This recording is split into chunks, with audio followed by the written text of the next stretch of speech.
Le théorème de Bernoulli fournit un moyen mathématique pour comprendre la mécanique des fluides. Il a de nombreuses applications dans le monde qui nous entoure, allant de la compréhension de l'aérodynamique d'un avion, calcul de la charge du vent sur les bâtiments, conception de réseaux d'approvisionnement en eau et d'égouts, le mesure du débit à l'aide d'appareils tels que les déservoirs, les canaux pare-châles et les venturimètres, et l'estime de sointement à travers le sol, etc. Bien que l'expression du théorème de Bernoulli soit simple, mais elle est incroyablement importante en physique et en ingénierie. Le principe impliqué dans l'équation joue un rôle vital dans les avancées technologiques conçues pour améliorer la qualité de la vie humaine. Aujourd'hui, on va essayer de comprendre l'équation de Bernoulli avec des applications. Et si vous obtenez une certaine valeur de mes vidéos, s'il vous plaît, abonnez-vous et pensez à devenir un membre dans notre petite communauté d'ingénierie. Ça va apporter un plus grand soutien à ma chaîne. Merci.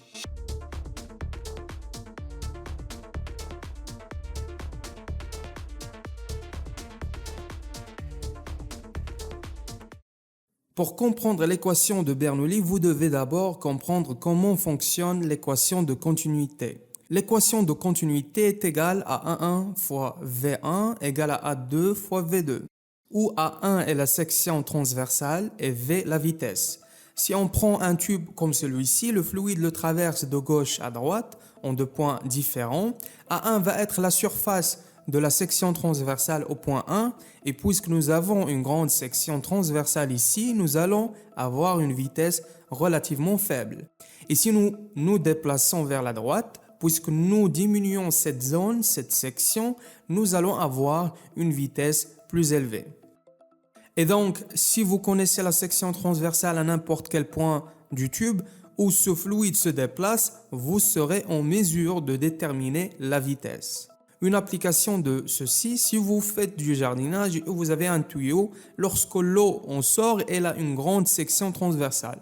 Si vous mettez votre pouce devant, qu'est-ce qu'on fait? Nous réduisons la section transversale, alors la vitesse augmente. L'équation de Bernoulli a été publiée pour la première fois par le physicien suisse Daniel Bernoulli en 1738. L'équation indique que la somme de ces trois termes reste constante le long d'une ligne de courant. C'est-à-dire, on a une conservation de l'énergie. Le premier terme est la pression statique aux pressions intérieures, qui est simplement la pression P du fluide, c'est-à-dire combien ce fluide pousse-t-il sur un point à l'intérieur du fluide lui-même. Ensuite, nous avons la pression dynamique qui est en fonction de la densité du fluide ρ et de la vitesse v et représente l'énergie cinétique du fluide par unité de volume. Et le dernier terme est la pression hydrostatique qui est la pression exercée par le fluide en raison de la gravité. G est l'accélération gravitationnelle et H est l'élévation du fluide, c'est-à-dire sa hauteur au-dessus d'un niveau de référence. Cette écriture de l'équation est en forme de pression, mais elle peut également être présentée sous la forme de charge, énergie par unité de masse, ou en hauteur, énergie par unité de poids. Maintenant, expliquons un peu plus la conservation de l'énergie. On a par exemple cette conduite. Les deux côtés ont la même hauteur ou la même valeur de Y. On peut donc les retirer de cette équation. Pour la vitesse, où va-t-elle être plus rapide? Ça va être plus rapide du côté droit de la conduite et on aura une vitesse plus lente sur le côté gauche. Et maintenant, quelle doit être notre pression sur le côté droit? Eh bien, pour que ce soit égal de part et d'autre, pour maintenir la conservation de l'énergie, il va falloir avoir une pression plus basse sur le côté droit. C'est ça le principe de la conservation de l'énergie.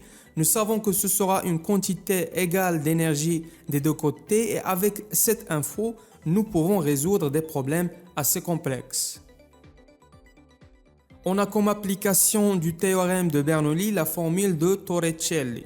On considère un réservoir de grande dimension ouvert à l'atmosphère contenant un liquide de masse volumique ρ et percé d'un petit orifice à sa base à une hauteur h de la surface libre.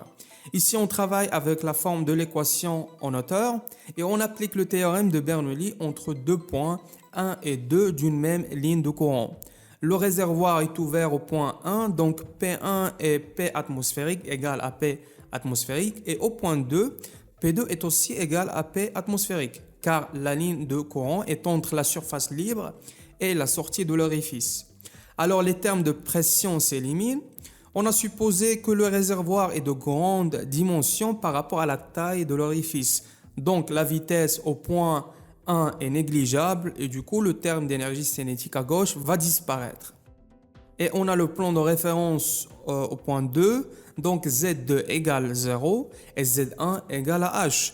Ou autrement dit, H égale Z1 moins ZE, c'est-à-dire la distance entre la surface libre et l'orifice. On simplifie et on obtient la formule de Torricelli. On a la vitesse d'écoulement au niveau d'un orifice situé à une profondeur H par rapport à la surface de remplissage du réservoir est égale à la racine de 2GH.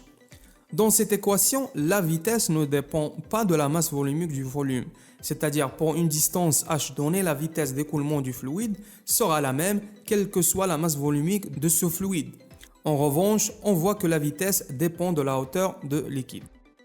Une application de la formule de Torricelli est le calcul du temps de vidange d'un réservoir. D'abord, le débit du liquide sortant par l'orifice est QV égale à sigma VB. Il faut faire attention ici que cette section sigma n'est pas la section exacte de l'orifice, mais la section apparente prise par le liquide après la sortie est dite section contractée. C'est la section au-delà de laquelle les lignes de courant sont parallèles et rectilignes. Dans la pratique, le débit est donné par la formule QV égale à S fois C fois VB. S, c'est la section de l'orifice et C, c'est un coefficient. C'est un coefficient de contraction. Et C égale à sigma sur petit s. Ce coefficient peut être calculé expérimentalement et sa valeur varie entre 0,5 et 1 suivant la forme géométrique de l'orifice. Maintenant, on veut calculer le temps nécessaire pour vidanger un réservoir.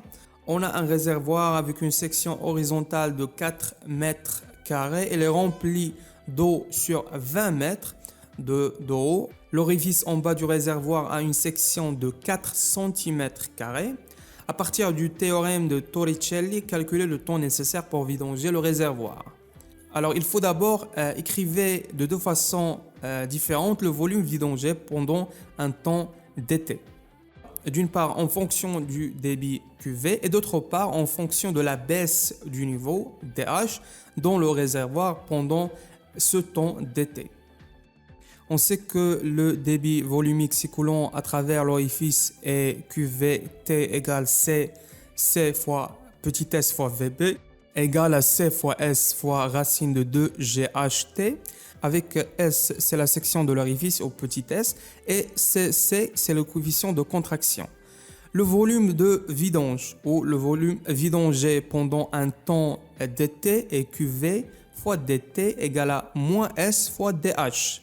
On égale le volume d'eau QV fois DT qui s'écoule par l'orifice pendant le temps d'été et le volume d'eau moins S fois DH correspond à la baisse de niveau DH dans le réservoir. Le signe moins est nécessaire car DH est négatif puisque le niveau de réservoir baisse alors que l'autre terme QV fois DT est positif. Ainsi CC fois S fois racine de GHT fois DT égale maintenant moins S fois DH dont on peut séparer les variables. On a CC fois S fois racine de 2G sur moins S fois DT égale DH sur racine de H égale à H, bien sûr, racine de moins 1,5 fois DH. Dont on peut séparer les variables CC fois petit s fois racine de 2G sur moins S fois DT égale à DH sur racine de H égale à H, bien sûr H à la puissance moins 1,5 fois DH. On peut intégrer maintenant et après l'intégration, on a CC fois S fois racine de 2G sur moins S fois T égale à moins 2 fois H racine de 1,5 et le temps maintenant T égale 2S sur CC fois petit s fois racine de H sur 2G égale à 32 570 secondes. alors le temps nécessaire pour vidanger ce réservoir est de 9 heures.